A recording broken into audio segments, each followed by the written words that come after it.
श्रृंखला सर्व आत्माओं के पिता परमात्मा शिव के द्वारा उच्चारित महावाक्यों के संकलन पर आधारित है। ओम शांति। गॉडलीवुड स्टूडियो द्वारा प्रस्तुत अमूल्य रत्न में आप सभी का हार्दिक स्वागत है।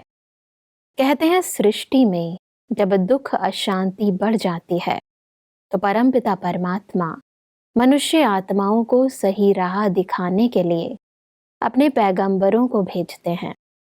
परंतु जब धर्म की अति ग्लानि हो जाती है तो स्वयं परमपिता परमात्मा इस सृष्टि पर अवतरित होते हैं और हम बच्चों को भी हमारे अवतरित जन्म की स्मृति दिलाते हैं।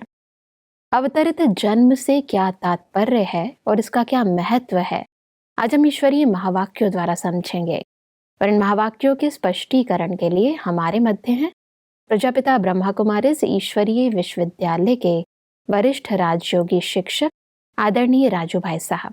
फिर सब आपका आज के एपिसोड में बहुत बहुत स्वागत है। ओम शांति। फिर सब आज हम बात करेंगे 24 फरवरी 1984 के महावाक्यों पर, जिसका टॉपिक है ब्राह्मण जन्म अवतरित जन्म। फिर सब स्टार्टिंग में परमात्मा हमसे कहते हैं कि सभी अवतरित होने वाले अवतार हो। इसी स्मृति में सदा हर कर्म करते, कर्म के बंधनों से मुक्त कर्मातीत अवतार हो। अवतार अर्थात ऊपर से श्रेष्ठ कर्म के लिए नीचे आते हैं। आप सभी भी ऊंची ऊपर की स्थिति से नीचे अर्थात देह का आधार ले सेवा के प्रति कर्म करने के लिए पुरानी देह में पुरानी दुनिया में आते हो, लेकिन स्थिति ऊपर की रहती है, इसलिए अवतार हो। तो सब अवतार की इस नई परिभाषा को थोड़ा स्पष्ट करें। वैसे जब अवतार शब्द हम कहते हैं तो जैसे ऊपर से कोई आत्मा अवतरित होकर के कोई नया पार्ट बजाने के लिए आई है, संदेश देने के लिए। कई ऐसे पैगंबर आए, धर्मात्माएं आए, कहते अवतार अवतरित हुए। जैसे परम धाम घर से डायरेक्ट आकर के अपना पार्ट बजाया, संदेश दिया। परमात्मा कहते हैं आप बच्चे ऊपर से नहीं आ रहे, ऊपर से तो बहुत दिन पहले आ गए। 5000 साल पहले परमात्मा के घर से हम आत्माएं पार्ट बजाने के लिए आई थी जी। लेकिन इस ब्राह्मण जीवन के अंदर जितनी हमारी ऊपर की ऊंची स्थिति बनती जाती है, देह में होते हुए भी हम देह से न्यारे रहने का अभ्यास करते हैं। तो जैसे ऊपर से जब कर्म कोई है तो प्रवेश किया और कर्म इंद्रियों से कर्म किया और फिर अलग हो गए। तो परमात्मा कहते आप ब्राह्मण आत्माएं भी अवतरित हुए अवतार हो। इस स्मृति में रह करके अगर कर्म करेंगे तो केवल मैं आत्मा इस शरीर में श्रेष्ठ कर्म करने के लिए अवतरित हुई हूँ जी। ये स्मृति रहेगी। हैं हम इस शरीर के अंदर ही, लेकिन बार बार अपनी ऊंची स्थिति में जाने का अभ्यास करते हैं। परमधाम की ऊंची स्थिति है, सूक्ष्म लोक की ऊंची स्थिति है। उस स्थिति में हम मेडिटेशन के द्वारा स्थित होते हैं जी। कि मैं आत्मा परमधाम निवासी हूँ, मैं इस शरीर में प्रवेश किया है, पार्ट बजाने के लिए आई हूँ, कर्म किया, कर्म से अलग हो गए। तो जब ये अभ्यास करते हैं तो ये अवतरित हुए अवतार। ये अलौकिक रीति है, जैसे अलौकिक भाषा है। परमात्मा हम बच्चों को उसी नज़र से देखते और कहते ये अभ्यास करो कि मैं आत्मा पर से अवतरित होकर के श्रेष्ठ कर्म करने के लिए आधार लिया है शरीर का, कर्म किया, फिर न्यारे हो गए। तो अवतार समझ करके अगर रहेंगे तो कोई भी कर्म अपने बंधन में नहीं बांधेगा। कर्मातीत स्थिति के समीप पहुंच जाएंगे। वो स्थिति रहेगी जो कर्म करते हुए हम कर्मयोगी, कर्म बंधन मुक्त बन जाएंगे। परमात्मा कहते हैं कि अवतार सदा परमात्मा पैगाम ले आते हैं। आप सभी संगम युगी श्रेष्ठ आत्माएं भी परमात्मा पैगाम देने के लिए, परमात्मा मिलन कराने के लिए अवतरित हुए हो। यह देह अब आपकी देह नहीं रही, देह भी बाप को दे दी। सब तेरा कहा अर्थात मेरा कुछ नहीं। इस देह को सेवा के अर्थ बाप ने लोन में दी है। लोन में मिली हुई वस्तु पर मेरेपन का अधिकार हो नहीं सकता। यह अवतार की बहुत सुंदर परिभाषा है जी। परमात्मा हम सबको कह रहे हैं जैसे वो अवतार परमात्मा का संदेश वाहक बन करके संदेश देने के लिए आते हैं। आप बच्चे भी इस स्मृति में रहो कि मैं आत्मा इस शरीर में अवतरित हुई हूँ श्रेष्ठ कर्म करने के लिए, परमात्मा से मिलन मनाने, और सबको उनसे मिलाने के लिए। जी। मैं उनका संदेश वाहक हूँ, उनका परिचय देने के लिए मैंने शरीर लिया। लेकिन शरीर तो परमात्मा की अमानत है, उसने हमें ये दिया है लोन पर कि बच्चे इस शरीर का आधार लेकर के तुम सेवा करो। सेवा के लिए शरीर मिला है, इतना अगर स्मृति रहेगी तो मैं जैसे अवतरित हुई अवतार ऊपर से आई हूँ, कोई बंधन शरीर का आत्मा को अपनी तरफ बांधेगा नहीं।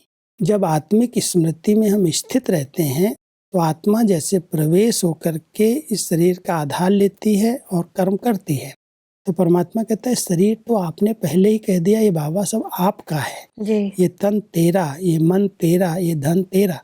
जब सब कुछ हमने अर्पित कर दिया तो इसका भान जो रहता है, इस भान को खत्म करने की एक अच्छी विधि है। जी। हमने उसको अर्पित कर दिया और उसने सेवा के लिए, संदेश देने के लिए मुझे लोन पर जैसे ये शरीर दिया है, मैं इसका आधार लूं, इसके अधीन न हो जाऊं। तो बिल्कुल। ये अभ्यास अगर हम करते हैं कि मैं अवतरित हुई अवतार हूँ और केवल संदेश देने के लिए आई हूँ, ये शरीर भी उसका है, मेरा नहीं है, तो शरीर के बंधन में हम बंधेंगे नहीं। परमात्मा आगे कहते हैं कि मैंपन सिर्फ एक बेहद का रहा। मैं बाप का हूँ, जैसा बाप वैसा मैं मास्टर हूँ। तो यह बेहद का मैंपन रहा। हद का मैंपन विघ्नों में लाता है, बेहद का मैंपन निर्विघ्न विघ्न विनाशक बनाता है। ऐसे ही हद का मेरापन मेरे मेरे के फेरे में लाता है और बेहद का मेरापन जन्मों के फेरों से छुड़ाता है। ऐसा इस हद और बेहद के मैं और मेरेपन को स्पष्ट करें। जब आत्मा ये समझने लगती है कि मैं बाबा का हूँ, बाबा मेरा है, तो जैसे बेहद में मैं पहुँच गया, हदें समाप्त हो गई। जब तक मैं इस देहभान में रह के कहते मैंने ये किया, मेरी ये जवाबदारी है, मैं कर रहा हूँ, तो ये जो मैं है ये देहभान को सिद्ध करता है। जी। जिस समय हम मैं का शब्द प्रयोग करते हैं तो उसमें ये होता है कि मैं देहभान वाली आत्मा हूँ। लेकिन परमात्मा हम सबको इस देहभान से छूटने की बड़ी अच्छी विधि बता रहे हैं कि इस मैं को समाप्त करो। जो मैं कह रहे हो वो तो बाबा आपके द्वारा करा रहा है, आप कुछ नहीं कर रहे हो। इसलिए इतना निमित्त भाव से कर्म करो, लेकिन मैंने किया, मैं करता हूँ, इस मैंपन से, इस हद से निकल करके मैं बाबा का हूँ, बाबा मुझसे जो कराना चाहे वो करा रहा है। ये बेहद का है।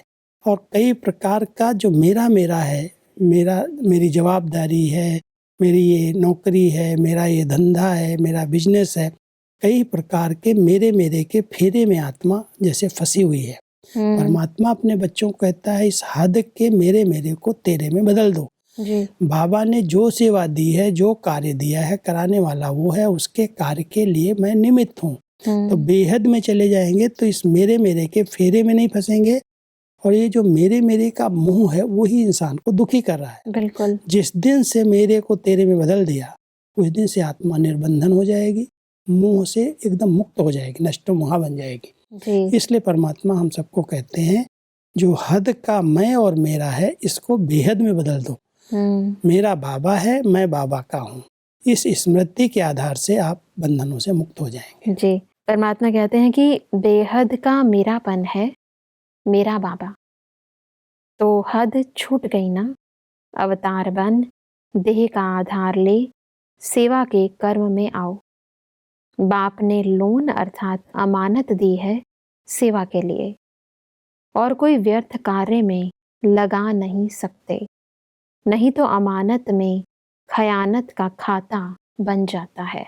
जब ये स्मृति रहती है कि परमात्मा ने लोन पर मुझे शरीर दिया है, मैंने इस शरीर का आधार लेकर के ये कर्म किया, करके हम इससे अलग हो जाते हैं, तो कहीं पर भी बंधन नहीं बनता। इसलिए परमात्मा हम सबको कहते हैं ये अमानत है, और परमात्मा की अमानत समझ करके अगर इसका प्रयोग करोगे तो गलत रास्ते पर, कोई दूसरे स्थान पर आप नहीं कुछ कर सकते हो। श्रीमत प्रमाण ही कर्म होंगे, शरीर वहीं पर कर्म करेगा जहाँ पर श्रीमत है। जी। और अगर श्रीमत के विपरीत कोई कर्म इस कर्मेंद्रियों से हो रहा है या कहीं गलत स्थान पर आप जा रहे हैं, कुछ कर रहे हैं, तो ये जैसे अमानत में ख्यानत है। परमात्मा की अमानत है। इस मन को, इस तन को, इस धन को, जो भी हमको प्राप्ति हुई है इस संगम पर, हमने तो सब अर्पित किया। भगवान को दे दिया। उसने कहा मैं आप बच्चों को अमानत के रूप में देता हूँ, इसको सेवा में लगाओ। जी। लेकिन अगर गलत स्थान पर लगा रहा हूँ, श्रीमत के विपरीत कुछ कर्म कर रहा हूँ, तो जैसे अमानत में ख़यानत हो जाती है। जी, परमात्मा इसलिए कहते हैं कि अवतार व्यर्थ खाता नहीं बनाता, आया, संदेश दिया और गया। आप सभी भी सेवार्थ, संदेश देने अर्थ ब्राह्मण जन्म में आए हो। ब्राह्मण जन्म अवतरित जन्म है, साधारण जन्म नहीं। तो सदा अपने को अवतरित हुई विश्व कल्याणकारी, सदा श्रेष्ठ अवतरित आत्मा है, इसी निश्चय और नशे में रहो। अगर यही स्मृति रहे कि मैं ब्राह्मण आत्मा, अवतरित आत्मा हूँ, मैंने श्रेष्ठ कर्म करने के लिए शरीर धारण किया है, तो कहीं पर भी शरीर का बंधन नहीं बनेगा। कोई भी कर्म बंधन में आत्मा फंसेगी नहीं। जो आज अनेक आत्माएं तेरे मेरे के अनेक चक्करों में आ गई है, अनेक जगह बंधन बनते जा रहे हैं, कर्म बंधन की रस्सियां मजबूत होती जा रही हैं। आत्मा जो दुख का अनुभव कर रही है, परेशानी का अनुभव कर रही है, उसका कारण है उसने बहुत सारा जाल मेरे का फैला दिया। जी। परमात्मा अपने बच्चों को इस जाल से छुड़ाने की विधि बता रहे हैं, इन बंधनों से मुक्त होने की बहुत सुंदर विधि बताते हैं। जी।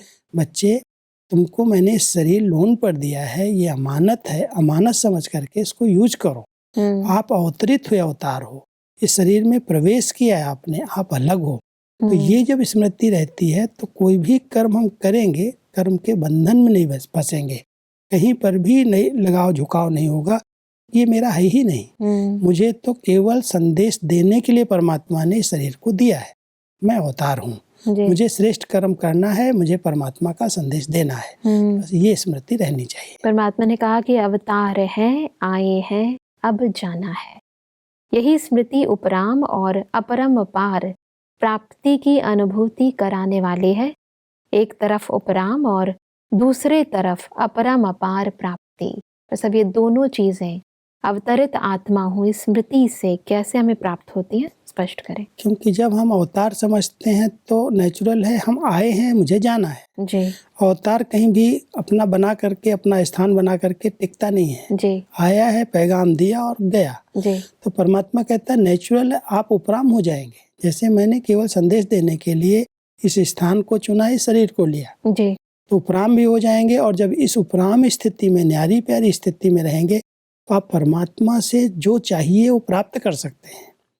क्योंकि आपका बुद्धि योग उधर लगा रहेगा, भेजा किसने है, किसने सेवा दी है, तो जिससे सब कुछ मिलने वाला है उसके साथ संबंध जुटा रहेगा। तो आत्मा एक तरफ उपराम होती जाएगी, दूसरी तरफ परमात्मा से ठीक संबंध होने के कारण सर्व प्राप्तियों से भरपूर होती जाएगी, संपन्न बनती जाएगी।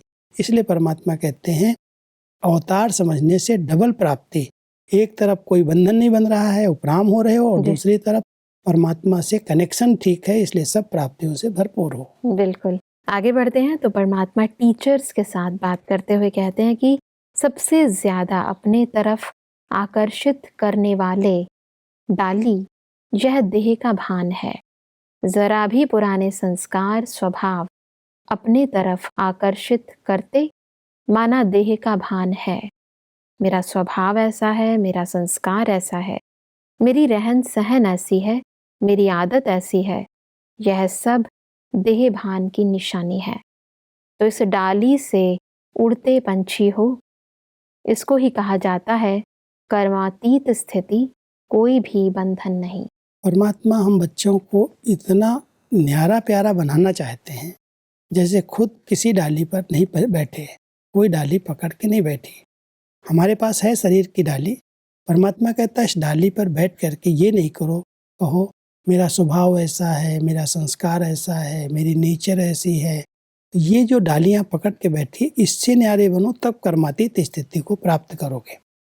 परमात्मा ने शरीर का आधार लिया, कर्म किया, इतनी अच्छी सब बच्चों को पालना दी, भाषणा दी, लेकिन इस शरीर में फंसे नहीं, आए और न्यारे हो गए।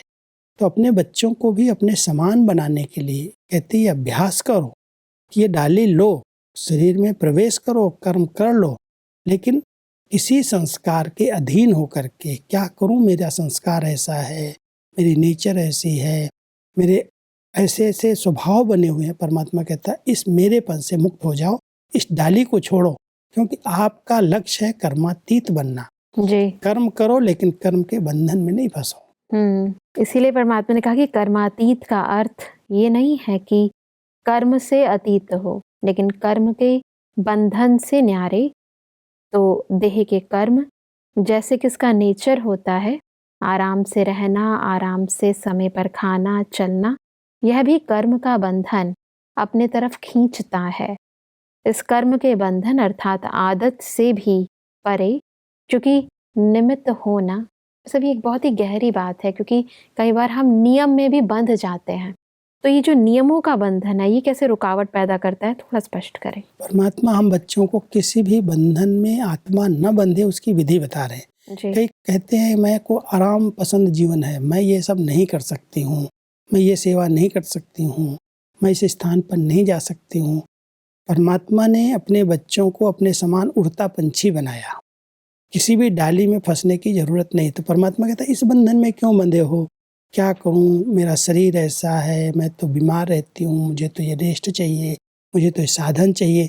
क्योंकि परमात्मा अपने बच्चों से बेहद की सेवाएं कराना चाहते हैं, अपने समान बनाना चाहते हैं। इसलिए कहते हैं बच्चे कोई भी प्रकार के इस तरह के आराम पसंद वाले नियमों में बंधना नहीं। जी। बाबा आपको जो साधन दे रहा है उसको यूज जरूर करो, लेकिन इसके बिना मेरी जीवन नहीं चल सकती, इसके बिना मैं यहाँ नहीं रह सकती।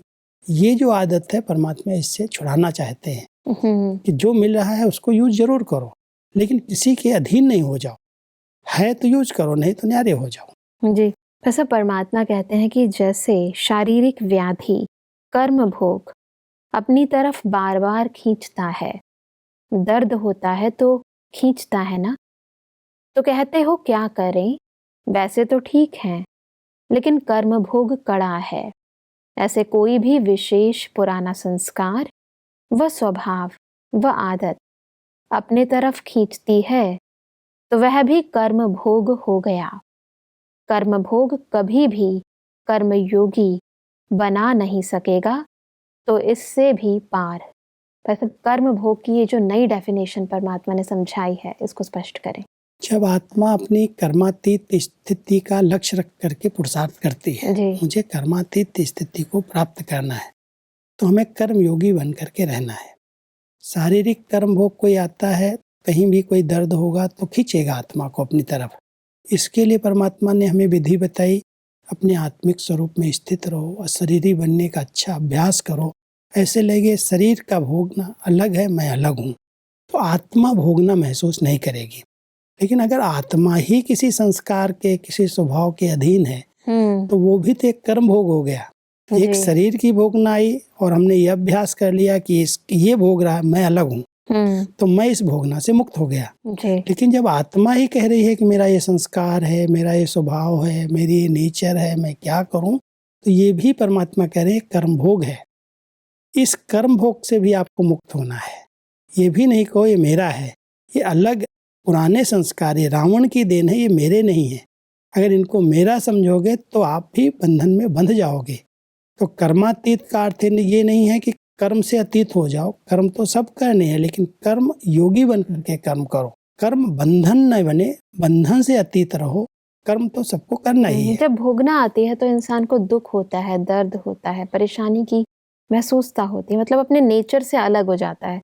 वैसे ही जब स्वभाव और संस्कार आता है तो भी इंसान जो है, जो अपना उसका ओरिजिनल नेचर है आत्मा का, सुख स्वरूप, शांत स्वरूप, उससे अलग हो जाता है, उसका स्वरूप अलग हो जाता है। और देह मान के कारण वो कह रहा है मेरा स्वभाव है, मेरी नेचर है।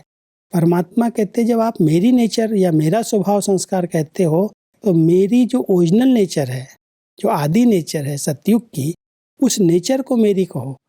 बीच में मध्य काल के अंदर रावण ने नेचर बना दी, ये आपकी नेचर नहीं है। आत्मा की ओरिजिनल नेचर पवित्र है, सुख स्वरूप है, शांत स्वरूप है। वो इस नेचर को अभी अपनी नेचर को, जो ये मध्यकालीन की दुख देने वाली, दर्द देने वाली नेचर है, इसको अपनी नेचर कह रहे हो, माना आप पराई चीज को अपना कह रहे हो जी। तो परमात्मा हम बच्चों को बहुत गहराई से स्पष्ट कर रहे हैं, अगर आप कर्मातीत बनने वाली आत्माएं उस लक्ष्य की ओर आगे बढ़ रही हो, तो कभी भी संस्कार स्वभाव को ये नहीं कोई मेरे हैं, ये तो मध्यकालीन संस्कार रावण की देन है, मेरे नहीं है। मेरे निज संस्कार तो पवित्र हैं, शुद्ध हैं, शांत हैं। उन संस्कारों को इमर्ज करो। जैसा परमात्मा कहते हैं कि 1 नंबर का अर्थ ही है हर बात में विन करने वाली, कोई भी कमी नहीं। टीचर का अर्थ ही है सदा अपनी मूरत द्वारा कर्मातीत ब्रह्मा बाप और न्यारे तथा प्यारे शिव बाप की अनुभूति कराने वाले। परमात्मा अपने बच्चों को अपनी समान सीट देते हैं कि आप जिस सेवा के निमित्त हो, टीचर्स हो, तो आपके द्वारा बाप और दादा ब्रह्मा बाबा जैसे अव्यक्त हैं, फरिश्ता हैं, कर्मातीत हैं, और शिव बाबा एकदम न्यारे और प्यारे हैं जी। दोनों की प्रत्यक्षता आपके चेहरे से, आपकी चलन से होनी चाहिए। उनके निजी गुण जो ब्रह्मा बाबा और शिव बाबा के हैं वो आपके चेहरे से दिखाई दें, क्योंकि आपको अभी बाबा को प्रत्यक्ष करने की सेवा मिली है। हाँ जी। तो जो निमित्त टीचर्स हैं, विशेष करके जिनको बाबा ने अपनी सीट पर बिठाया है जी। उनसे बाबा की उम्मीद रहती, यही उनकी आशाएं हैं कि मेरे बच्चों की चलन से, मेरे बच्चों के चेहरे से बाप और दादा का स्पष्ट अनुभव हो। जी। और बाप दादा का अनुभव होना माना जैसे ब्रह्मा बाबा कर्मयोगी बन करके कर्मातीत बन गए, न्यारे प्यारे रहे, ऐसे ही अभी बाप और दादा के समान एक तरफ न्यारे प्यारे अशरीरी स्थिति का अभ्यास करो, दूसरी तरफ कर्म करते हुए कर्म बंधनों से मुक्त होकर के कर्मातीत बनने का अभ्यास करो। जी। तो आप ब्रह्मा बाबा और शिव बाबा के समान दिखाई देने लगेंगे। लगेगा वही पुरुषार्थ जो बाप दादा ने किया वो बच्चे कर रहे हैं। बिल्कुल भाई साहब, आज हमने समझा कि कैसे हम अपने अवतरित जन्म की स्मृति से कर्मातीत स्थिति को प्राप्त कर सकते हैं। भाई साहब, स्पष्टीकरण के लिए आपका बहुत बहुत धन्यवाद। ओम शांति। दर्शकों, आज के महावाक्यों में परमात्मा ने कहा कि सदा स्मृति रहे कि हम संगम युगी श्रेष्ठ आत्माएं परमात्मा मिलन कराने के लिए, परमात्मा पैगाम देने के लिए सृष्टि पर अवतरित हुई हैं। परमात्मा ने कहा कि निर्विघ्न बनने के लिए हमें हद के मैं और मेरेपन को त्याग कर मैं आत्मा और मेरा बाबा इस बेहद की स्मृति में स्थित रहना है। परमात्मा ने कहा कि कर्मातीत बनने के लिए हमें इस पुरानी देह के स्वभाव व संस्कार के बंधनों को तोड़ना है। दर्शकों, आज के महावाक्यों से संबंधित यदि आपके मन में कोई भी प्रश्न है तो आप हमें ईमेल कर सकते हैं। हमारा ईमेल आईडी है amulyaratna@godlywoodstudio.org। अगले एपिसोड में इन्हीं महावाक्यों को हम और आगे बढ़ाएंगे। तब तक के लिए लेते हैं इजाजत। ओम शांति। मुख्य सार: ब्राह्मण जन्म, अवतरित जन्म कैसे? अवतार अर्थात श्रेष्ठ कर्म के लिए नीचे आना। आप भी ऊंची स्थिति में रहते हुए कर्म करने के लिए पुरानी देह में आते हो। हद का और बेहद का मैंपन। हद का मैंपन विघ्नों में लाता है, मेरे के फेरे में लाता है। बेहद का मैंपन पेड़ों से छुड़ा विघ्न विनाशक बनाता है। कर्मातीत अर्थात कर्म से अतीत नहीं, लेकिन कर्म के बंधन से न्यारे। कोई भी पुराने संस्कार, स्वभाव व आदत का खींचना भी कर्म भोग है। अधिक जानकारी के लिए संपर्क करें Amulya Ratan Godlywood studio, Manmohini Van, Shanti Van post, Abu road 307510, district Sirohi, Rajasthan. Email ID है amulyaratn@godlywoodstudio.org। इस श्रृंखला को प्रजापिता ब्रह्मा कुमारीज ईश्वरीय विश्वविद्यालय के सेवा केंद्रों पर क्लास में नियमित रूप से चलाने के लिए गॉडलीवुड स्टूडियो से संपर्क करें।